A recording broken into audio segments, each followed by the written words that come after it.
So here we are, the ace game in a team kill. Probably the most stressful situation you can be. Because not only is there a spot in the next round, one of you is going to have bragging rights for quite a while. And that's always important because in a team situation, if you lose to a teammate, they're going to remind you of it quite frequently. At least, that's always my experience of teams. You're always like, hey, remember that time when I beat you? Yeah. So, should be some good fun. Let's introduce these two. Spawning in the lower left-hand position. Representing Alien Invasion, we have the yellow Protoss player, CPU. And his opponent down to the bottom right, the green Terran. Also representing Alien Invasion, it's Lillekanin. Lillekanin continuing on with this opening, seems to like it a damn lot. Gas first into a barracks, and assuming he does the same as game 1 and 2, that'll be going into a Widow Mine production and obviously a look to go for some Widow Mine drops. CPU, let's think back to game number 2. He played that really well. He was down a game, went for a proxy Stargate on merry-go-round, was hoping to get a nice easy win there. It didn't work. It was scouted. And generally, if you go for a proxy Stargate and it's scouted, you sad face and proceed to try and battle back in. CPU, he was like, nah, that's not how I'm going to roll this game. I'm going to blink all in off the back of it because screw your timings. If I just make a lot of blink stalkers are good units, I will win with them. And when he did, he blinked up, he killed tanks repeatedly. Yeah, problems were pretty bad. So that gets us here, which is good. I'm glad CPU won that second game, because it means we get the ace game.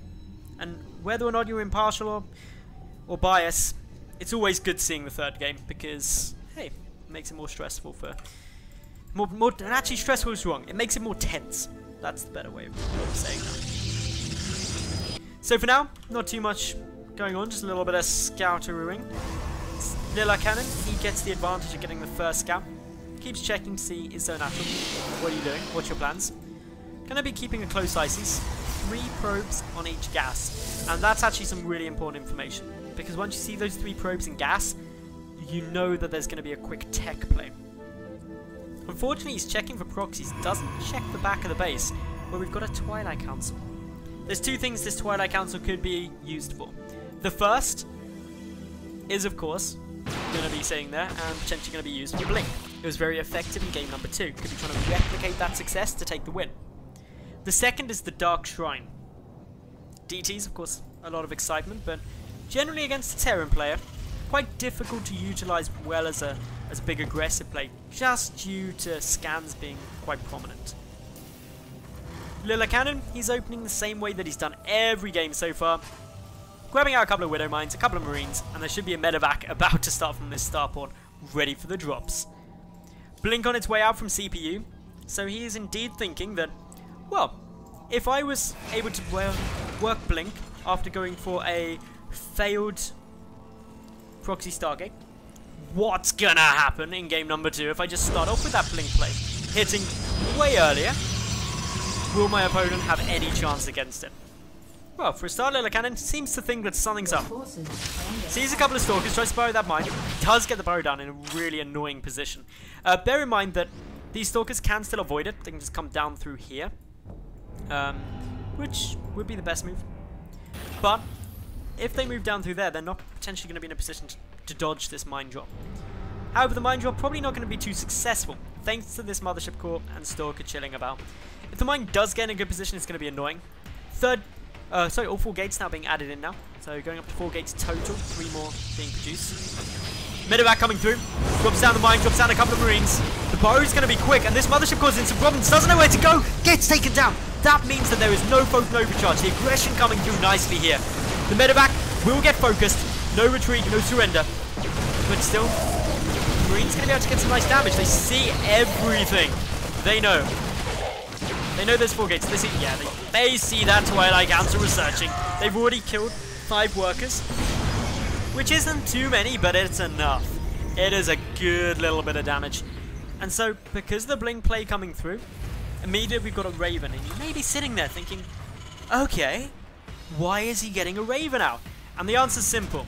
To make sure that if there was an observer, it cannot grant detection. And without detection, that blink is not coming up into your main base, and you'll be fine. Tons of bunkers coming down as well, because Lillekanin knows he's done some good damage. And therefore, if the damage is good, all I've got to do is hold, and as long as my opponent doesn't expand, which I know he hasn't thanks to this lovely little Widow Mine, I'm in a good spot this game. Still waiting.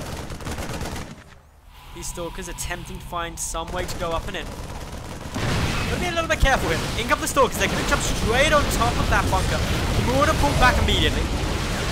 Tanking, trying to get into as safe a position as it possibly can. These Stalkers really utilising the terrain well. Out of range of the bunker, going to start chipping away at add-ons very nicely. Castle Shell is nearly done. If that gets taken down, that'd be really frustrating. But the supply block actually the bigger problem for Lillekanin. He can't produce anything. So while Concussive Shell is able to complete before the tech lab's taken down, there's not going to be any more Marauders. There's only one on the field. The supply block is pretty damn huge. And that means that there's only the units Lillekanin currently has in order to try and defend against this. A mine attempted to get some damage, but it was taken down. And in come the Stalkers now. The tank vaporized by all of those Stalkers. The bunkers not getting repaired up yet. One goes down, but still quite a few Stalkers taking a lot of damage. The repair on the second bunker is good. Still though, the supply block is there. 2 additional supply depots about to finish up. And when it finishes, that's going to be fun. So, still waiting. See what these Stalkers can do. I'm not going to pull a punch. This is ridiculously hard for Lillekanin now. He GG's out, and CPU advances into the semi-finals 2-1. Congratulations to him.